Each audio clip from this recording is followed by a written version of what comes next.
मी श्रावणी कदम. पुणे दर्पण news मध्ये आपले स्वागत. सर्वप्रथम एक नजर हेडलाईन्सवर. नववर्षाचं स्वागत करताना सार्वजनिक कार्यक्रम घेऊ नये, महापौर मुरलीधर मोहोळ यांचं आवाहन. Franklin institute of air hostess training सेंटरची अभ्यास केंद्र तात्काळ बंद करा, महाराष्ट्र नवनिर्माण विद्यार्थी सेनेची मागणी. पुण्यात पुन्हा एकदा गाव्याचं दर्शन, बावधनमध्ये दिसला गवा. आणि यकृत प्रत्यारोपण केलेल्या यश गल्लेपेल्लीचा सह्याद्री हॉस्पिटलच्या वतीने करण्यात आला सत्कार. सरत्या वर्षाला निरोप देताना आणि नव्या वर्षाच्या स्वागतासाठी पुणेकरांनी सार्वजनिक कार्यक्रम घेऊ नयेत. खासगी ठिकाणांसह बागा, उद्याने, हॉटेल, रेस्टॉरंट सारख्या ठिकाणी पार्ट्यांचे आयोजन करू नये असे आवाहन महापौर मुरलीधर मोहोळ यांनी केले. कोरोनाची साथ असल्याने खबरदारी म्हणून काळजी घेण्याचा सल्लाही मोहोळ यांनी दिला आहे. काही दिवसानंतर आपल्याला नवीन वर्षाचं पुन्हा एकदा स्वागत करायचंय. नवीन वर्षाला सामोरं जात असताना या वर्षी एका संकटाची पार्श्वभूमी आपल्या समोर आहे. जगभरामध्ये या कोरोनानं थैमान घातलंय. आपण जरी आज या संकटावरती चांगल्या प्रकारे नियंत्रण मिळवलेलं असलं तरी सुद्धा पुन्हा या संसर्गाचा धोका वाढायला नको, म्हणून या वर्षी आपण जे काही नवीन वर्षाचं स्वागत करणार आहोत ते थोडंसं आपल्या उत्साहाला आपण आवर घालावा. सामूहिकरित्या कुठेही नवीन वर्षाचं स्वागत करू नये असं आवाहन मी पुणेकरांना करीन. हे सगळ्यातनं आपण बाहेर पडल्यानंतर पुन्हा आपल्याला हे सगळं करायचंच आहे, पण यावर्षी थोडी काळजी आपल्याला घ्यायची आहे. आणि तसंही राज्य सरकारनं आता रात्री 11 ते पहाटे 6 पर्यंत संचारबंदी आपल्या राज्यामध्ये लागू केली आहे. त्यामुळे या नियमाचं पालनसुद्धा नागरिकांनी करावं असं मी आवाहन करतो. आणि ही काळजी सगळी घेत असताना निश्चितपणे आजपर्यंतच्या आपल्या सगळे सण उत्सव ह्या सगळ्या कार्यक्रमांमध्ये आपण पुणेकरांनी खूप चांगला संयम राखला आहे. मला अपेक्षा आहे, मला आशा आहे की या नवीन वर्षाच्या स्वागताच्या निमित्तानं सुद्धा पुणेकर एक संयम राखतील आणि अत्यंत शांततेनं कुठलाही सामूहिकरित्या याचा उत्सवाचं साजरीकरण होणार नाही याची पुणेकर काळजी घेतील असं वाटतं. त्यामुळे सगळ्यांनी पुन्हा एक संकल्प आपण करूया नवीन वर्षाच्या निमित्तानं की अधिकची काळजी घेऊ. माझं परिवार, मी, माझा समाज, माझं शहर हे सुरक्षित राहील अशा पद्धतीने काळजी घेईन आणि तसाच राहील असा संकल्प आपण करूया. सर्वांना नवीन वर्षाच्या मनापासून शुभेच्छा. Bogus Franklin institute of air hostess training सेंटरची अभ्यास केंद्र तत्काळ बंद करावी अशी मागणी महाराष्ट्र नवनिर्माण विद्यार्थी सेनेने केली आहे. महाराष्ट्र नवनिर्माण विद्यार्थी सेनेच्या तक्रारीनंतर तंत्र शिक्षण विभाग, महाराष्ट्र राज्य यांच्यामार्फत सन 2010 पासून चालू असलेल्या Franklin institute of air hostess training या बोगस संस्थेची तपासणी केली असता आजपर्यंत बेकायदेशीरपणे इन्स्टिट्यूट कार्यरत होती.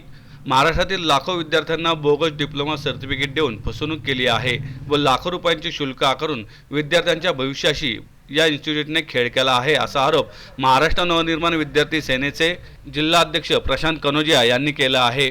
याबाबत त्यांनी पत्रकारांना माहिती दिली.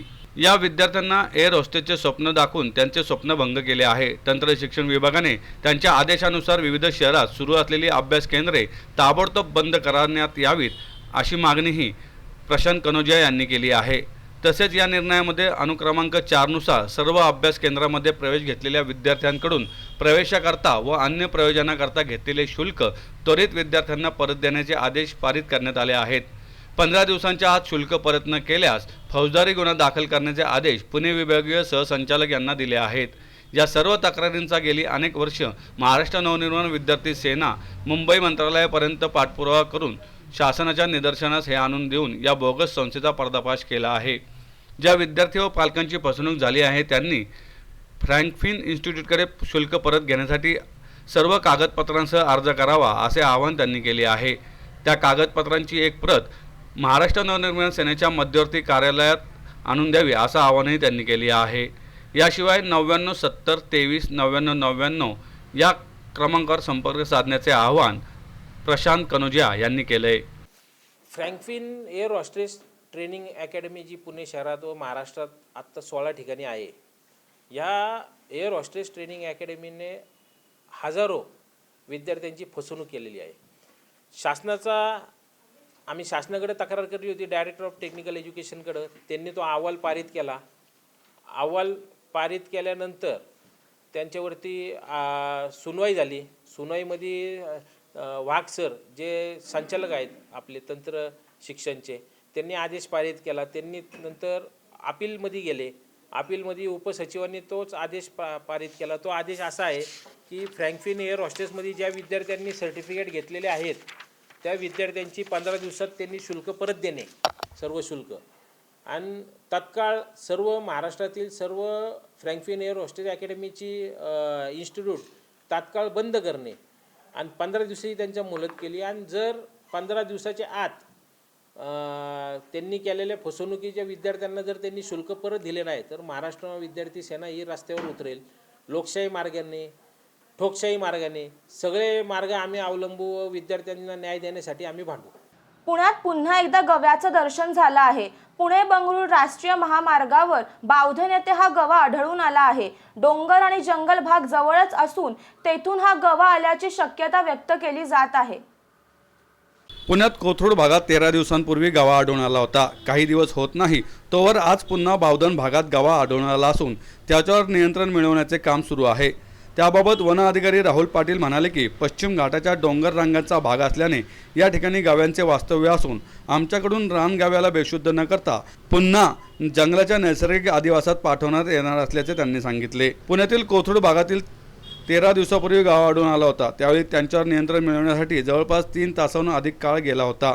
अखेर त्याला पकडण्यात यश आले, मात्र उपचारादरम्यान मृत्यू झाल्याची घटना घडली. त्या घटनेला काही दिवस होत नाही तोवर आज पुन्हा बावधन भागातील HMRL लगत असलेल्या वनात सकाळी 9 वाजण्याच्या सुमारास गावा आढळून आल्याने खळबळ उडाली. त्यावर नियंत्रण मिळवण्यासाठी सकाळपासून वन अधिकारी, अग्निशामक अधिकारी, पोलीस तसेच अन्य कर्मचारी 7 तासापासून प्रयत्न करीत आहेत. तरी देखील अद्यापपर्यंत नियंत्रण मिळवण्यात यश आले नाही. आपण याला पूर्णपणे जंगल साईडला आहे तर फॉरेस्टमध्ये ड्राईव्ह ऑफ करायचा प्रयत्न करतो आहे आणि त्या दृष्टीने आपण ट्रँक्युलाइज करणार नाही आहे. ट्रँक्युलाइज न करता त्याला ड्राईव्ह ऑफ करायचा आणि तो म्हणजे बऱ्यापैकी शांत असल्यामुळं आपण ते करू शकतो. त्यामुळे आमचा पहिला फोकस तोच आहे आणि मला असं वाटतं की लोकांनी पण सहकार्य करत आहेत आणि पोलीस डिपार्टमेंट पण सहकार्य केलं आहे का आम्हाला लोकांना पांगवण्यासाठी प्रयत्न करत आहेत.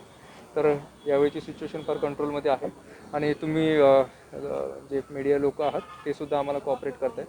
त्याबद्दल तुमचेही धन्यवाद. आम्ही लवकरच तुम्हाला जे काही अपडेट्स येतील ते आम्ही तुम्हाला कळवू.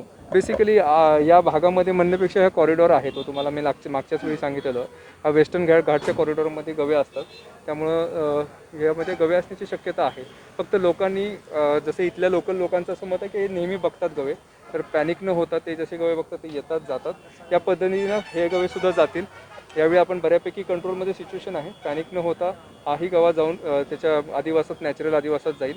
आम्हाला तुमचं सहकार्य हवं आहे. आपल्यासमोर असलेल्या सर्व आव्हानांवर मात करत MHT CET परीक्षेत तब्बल 96.55% गुण मिळवणाऱ्या यश गल्लेपल्ली या विद्यार्थ्याचा सह्याद्री हॉस्पिटलतर्फे सत्कार करण्यात आला. 2018 मध्ये विल्सन डिसीज या गंभीर आजाराचे निदान झाल्यावर त्याच्यावर यकृत प्रत्यारोपण करण्यात आले होते. सह्याद्री हॉस्पिटल नगर रोडमध्ये जिवंत दात्याकडून यकृत मिळून प्रत्यारोपण झालेला यश हा पहिला लहान वयातील रुग्ण होता. सह्याद्री हॉस्पिटलमधील हेपेटोबिलिरी व liver transplant surgeon doctor Vipun Vibhute म्हणाले की यश आणि त्याच्या कुटुंबाने आयुष्याकडे सकारात्मक दृष्टिकोन बाळगून जिद्दीने ज्या प्रकारे सर्व आव्हानांवर मात केली ते कौतुकास्पद आहे. खऱ्या अर्थाने यशने त्याच्या नावाचा अर्थ सार्थ केला आहे. इयत्ता 10वी मध्ये यशला 91% गुण मिळाले होते. त्यावेळी नवनवी शिखरे गाठण्याची स्वप्ने तो पाहत होता. पण 2017 मध्ये गंभीर स्थिती उद्भवली. हातापायावर येणारी सतत सूज, नाकातून येणारे रक्त आणि डोळ्यात जळजळ होत होती. त्याला विल्सन रोग झाल्याचे निदान झाले होते. रुग्णाच्या कुटुंबाला हे उपचार परवडण्यासारखे नव्हते. त्यामुळे सह्याद्री सुपर स्पेशालिटी हॉस्पिटल नगर रोड आणि मुख्यमंत्री वैद्यकीय सहायता निधीच्या मदतीने त्यांना उपचारासाठी आर्थिकदृष्ट्या सहायता करण्यात आली. याशिवाय मिशन मुस्कान अंतर्गत यशला Tata trust, transplants, health the pure foundation, Milaap, PM fund, rotary international, Oswal Bandhu Samaj आणि प्रवीण अग्रवाल फाउंडेशनकडून देखील मदत मिळाली. त्यामुळे यशची शस्त्रक्रिया पूर्णपणे मोफत झाली. डॉक्टर बिपिन विभूते पुढे म्हणाले की यकृत प्रत्यारोपण झाल्यावर 7 दिवसातच यशला डिस्चार्ज देण्यात आला होता आणि तो क्षण त्याच्या कुटुंबियांनी हॉस्पिटलच्या कर्मचाऱ्यांसोबत केक कापून साजरा केला होता. यशने आम्हाला पुन्हा एकदा आनंद साजरा करण्याचे निमित्त दिले असून याचा आम्हाला अभिमान आहे. प्रत्यारोपणानंतर आयुष्य कसे असू शकते याचे यश हे उत्तम उदाहरण असल्याचं विभूते म्हणाले. या प्रसंगी बोलताना यकृत प्रत्यारोपण तज्ज्ञ डॉक्टर दिनेश झिरपे म्हणाले की यशचे आई वडील त्याला घेऊन आमच्याकडे जेव्हा आले तेव्हा त्याची तब्येत खालावत चालल्याचे दिसत होते. नाकातून रक्त येणे, तोल जाणे, सांधेदुखी, पोटाला सूज येणे ही यकृताच्या रोगाची लक्षणे होती. आम्ही तात्काळ त्यावर चाचण्या केल्या आणि विल्सन रोग असल्याचे लक्षात आले. त्याच्यासाठी जिवंत दाता म्हणजे त्याची मावशी तयार झाली व त्याचे यकृत जुळल्यावर त्याच्यावर प्रत्यारोपण शस्त्रक्रिया करण्यात आली, जी तब्बल 10 तास चालली. यशचे वय आणि अन्य अवयव यात गुंतले असल्यामुळे ही शस्त्रक्रिया जोखमीची होती, असंही झिरपे यांनी यावेळी सांगितलं. मोस्ट इम्पॉर्टंट बरेच जे प्रश्न आम्हाला विचारले जातात बऱ्याचदा की आता आपण ट्रान्सप्लांट केलं तर त्याच्यानंतर किती सर्वायवल आहे. म्हणजे लोकांना असं वाटतं की ट्रान्सप्लांट झाल्यानंतर लिव्हर आपण दिल्यानंतर मे बी 4-5 वर्षात परत ट्रान्सप्लांट लागू शकतं किंवा तेवढंच काम करेल आणि पुढे काम करेल की नाही म्हणून. सो तो एक मोठा गैरसमज लोकांना दूर होणं गरजेचं आहे की 14 म्हणजे आता आम्ही काही महिन्यापूर्वी 14 महिन्याच्या बाळाचं पण ट्रान्सप्लांट केलं. याचा हा म्हणजे 16-17 वर्षाचा असताना ट्रान्सप्लांट केलं. सो असं नाही आहे की 4-5 वर्षातच परत यांना परत ट्रान्सप्लांट लागू शकतं किंवा असं काय. जर आरोग्याची आणि लिव्हरची निगा व्यवस्थित घेतली तर पुढे पूर्ण जसं नॉर्मल हेल्दी माणूस जसं लिव्हरची काळजी घेऊन जर त्यांनी व्यवस्थित काम केलं तसे हे लोकही अगदी नॉर्मल असतात आणि सगळ्या गोष्टी ते नॉर्मल करू शकतात. म्हणजे खेळण्यापासून आता त्यालाच सगळं तुम्ही विचारलेलं इझी पडेल. म्हणजे सायकल करण्यापासून खेळण्यापासून आईस्क्रीम खाण्यापर्यंत तो मध्ये मध्ये मेसेज करत असतो जिलेबी खाल्ली चालेल का, आईस्क्रीम खाल्लं तर चालेल का म्हणून. पण मोस्टली बेसिक हाच आहे की सांगण्याचा उद्देश हा की नॉर्मल आयुष्य जगण्यासाठी किंवा नॉर्मल लाईफ होण्यासाठीच आपण ट्रान्सप्लांट करतो. तर जो लोकांचा फोबिया आहे तो दूर होणं गरजेचं आहे. आणि ज्यावेळेस लोकांना कळतं असं की हां म्हणजे याचं ट्रान्सप्लांट होऊन तो असं नाही की अरे देवा माझं आता एवढी मोठी सर्जरी झाली मी कसं पुढे हे करू, असं काही नाही. त्याने पूर्ण जोमाने परत काम केलं आणि 10वीला त्याला 90% वरच मार्क होते. तशीच परंपरा त्याने पूर्ण 12वीलाही चालू ठेवली आणि तेवढ्या जोमाने अभ्यास करून एवढं यश मिळवलं, त्याच्याबद्दल अभिनंदन. अशा मृत्यूच्या शय्येवरचा माणूस जर त्याला एखाद्याने अवयव दान केले तर त्या दानामार्फत त्याला पुनर्जन्म तर होतोच होतो आणि क्वालिटी ऑफ लाईफ पण मिळते. आता आपण यशकडे बघून असं लांबून कोणालाही का जवळूनही कळणार नाही की यश तर ट्रान्सप्लांट झाले. तो दिसायला नॉर्मल दिसतो, त्याच्या सगळ्या ॲक्शन्स नॉर्मल आहेत. तो पूर्णपणे त्याच्या एवढा तरुण मुलगा जे काय करू शकतो म्हणजे एकटं कॉलेजला जाण्यापासून अभ्यास करण्यापर्यंत आणि मानसिकरित्याही तो अतिशय सक्षम आणि सुदृढ आहे हे त्यांनी त्याच्या परीक्षेतल्या यशावरून आपल्याला सगळ्यांना सिद्ध करून दाखवलं आहे. त्यामुळे त्याला असंच अनंत उदंड आयुष्य मिळो आणि त्याची भरभरून प्रगती होवो हीच ईश्वरचरणी प्रार्थना आहे.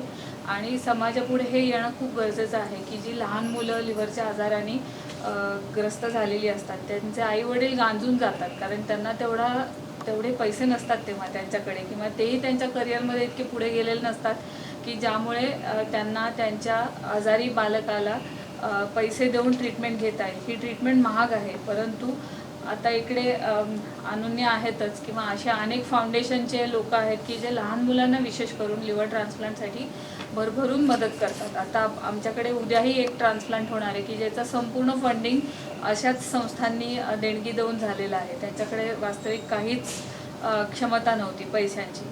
तर हा मुद्दा महत्त्वाचा आहे की आपल्याकडे पैसे नसले तरीसुद्धा इच्छा असणं गरजेचं आहे की जन्माला आलेल्या माणसाचा जीव वाचवणं हे घरातल्यांचं जसं काम आहे तसं डॉक्टरांचंही आहे आणि समाजाचंही आहे. आणि हे मला वाटतं हे तिन्ही घटक वारंवार प्रयत्न करत असतात.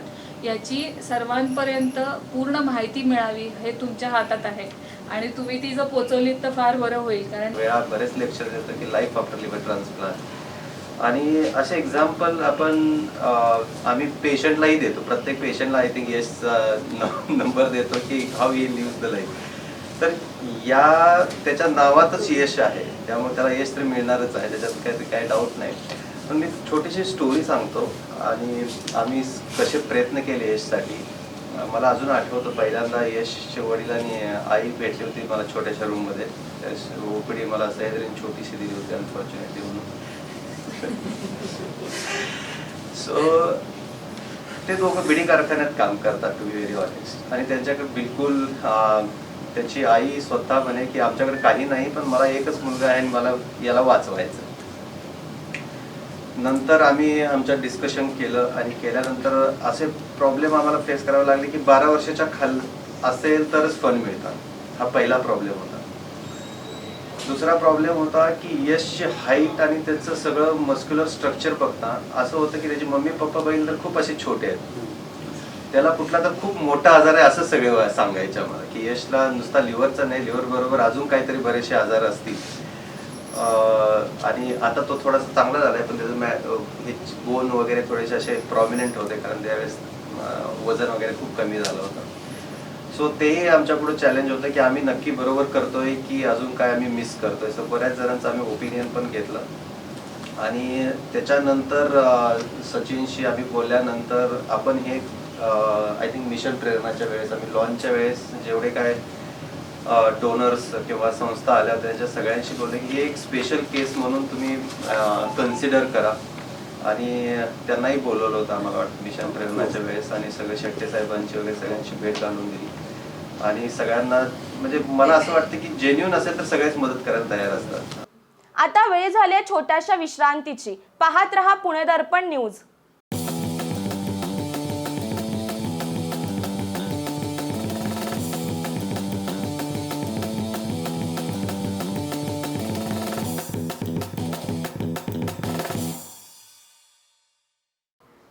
संस्कृती प्रतिष्ठानतर्फे माजी पंतप्रधान भारतरत्न अटल बिहारी वाजपेयी यांच्या जयंतीनिमित्त दरवर्षी दिला जाणारा अटल संस्कृती गौरव पुरस्कार यावर्षी जगविख्यात शास्त्रज्ञ पद्मविभूषण डॉक्टर रघुनाथ माशेलकर यांना दिला जाणार असल्याची घोषणा आज संस्कृती प्रतिष्ठानचे अध्यक्ष महापौर मुरलीधर मोहोळ यांनी केली.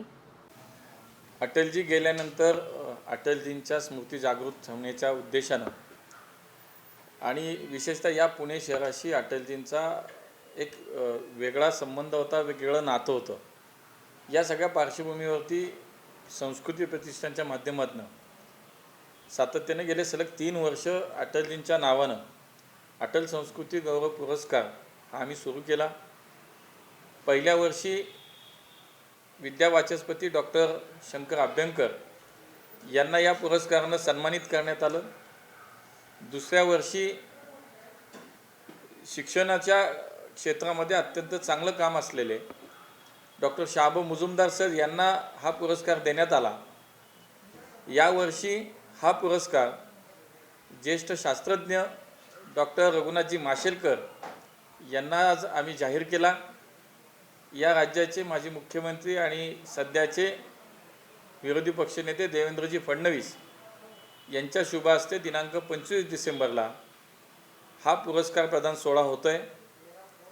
पुण्यातील बालगंधर्व रंगमंदिरामध्ये सायंकाळी 5:30 वाजता हा सोहळा होताना अनेक मान्यवर मंडळी या निमित्तानं उपस्थित राहणार आहेत.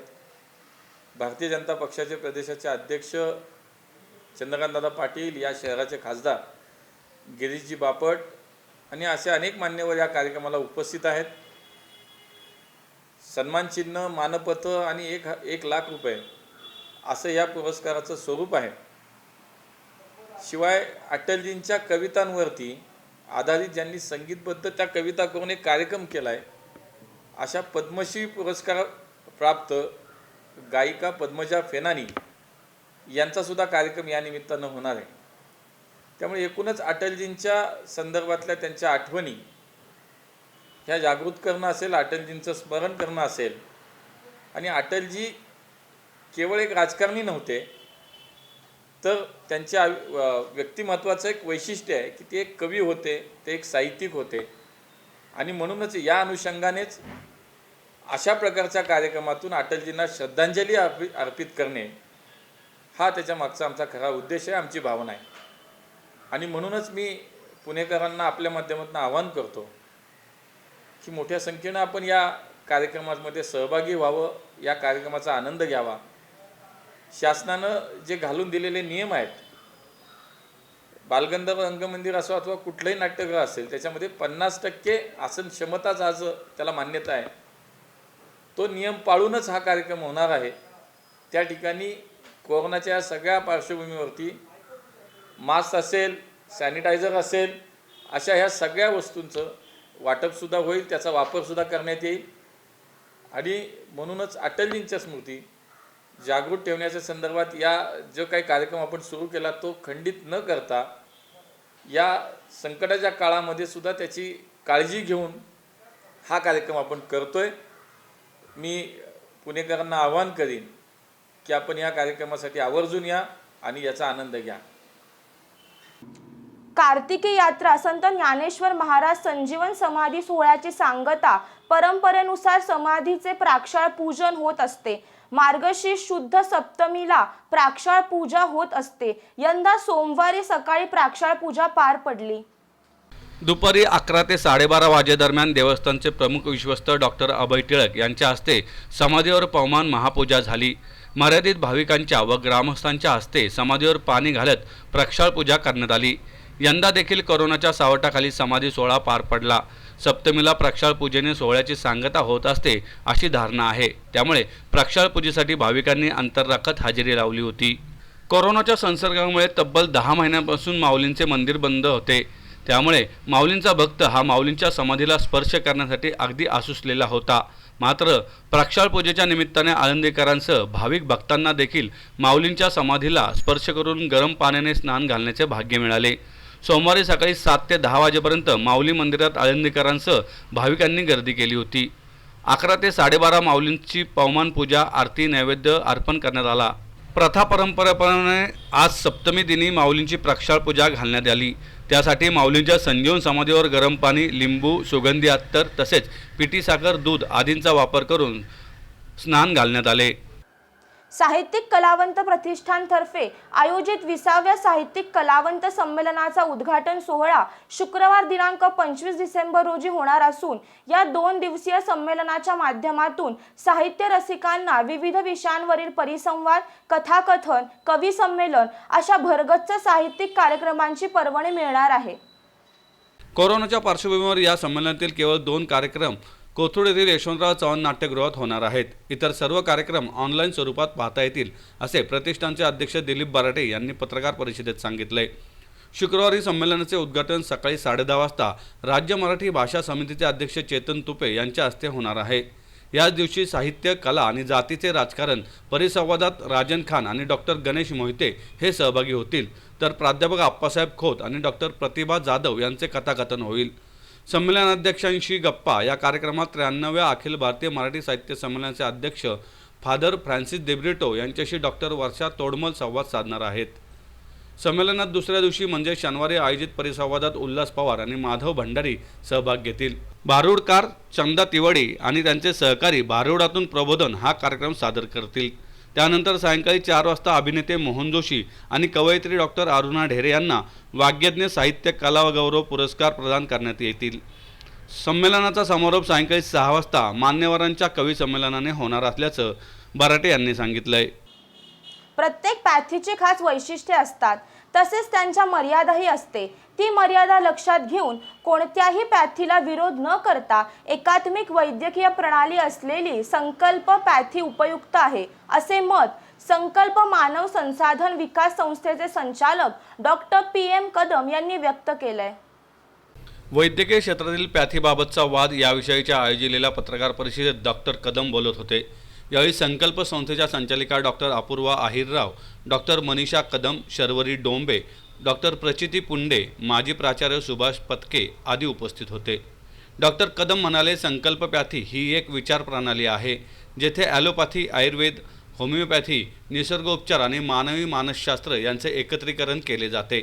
प्रत्येक पॅथीने हातात हात घालून रुग्णांवर उपचार केले तर त्याचा फायदा रुग्णांना होऊ शकतो. 21व्या शतकात केवळ लाक्षणिक उपचार हा उद्देश ठेवून वैद्यकीय सेवा करण्यापेक्षा व्यक्तीच्या जीवनशैलीचा अभ्यास, मनोकायिक दृष्टीने उपचार करणे आवश्यक आहे.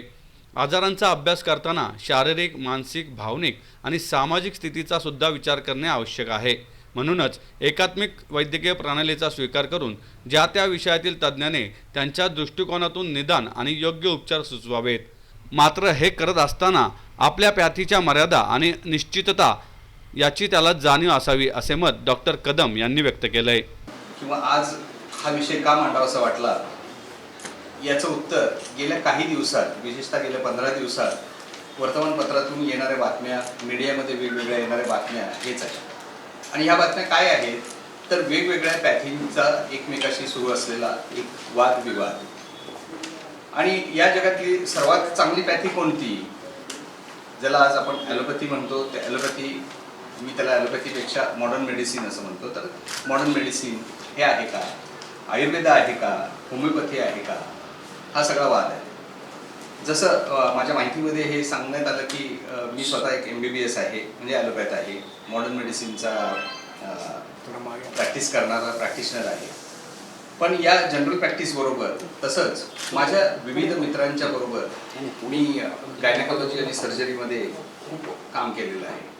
पण हे काम करत असताना सुरुवातीची 8 ते 10 वर्ष झाल्यानंतर माझ्या लक्षात आलं की जी पॅथी मी MBBS झाल्यानंतर किंवा MBBS होत असताना शिकलो त्याच्या खूप काही मर्यादा आहेत.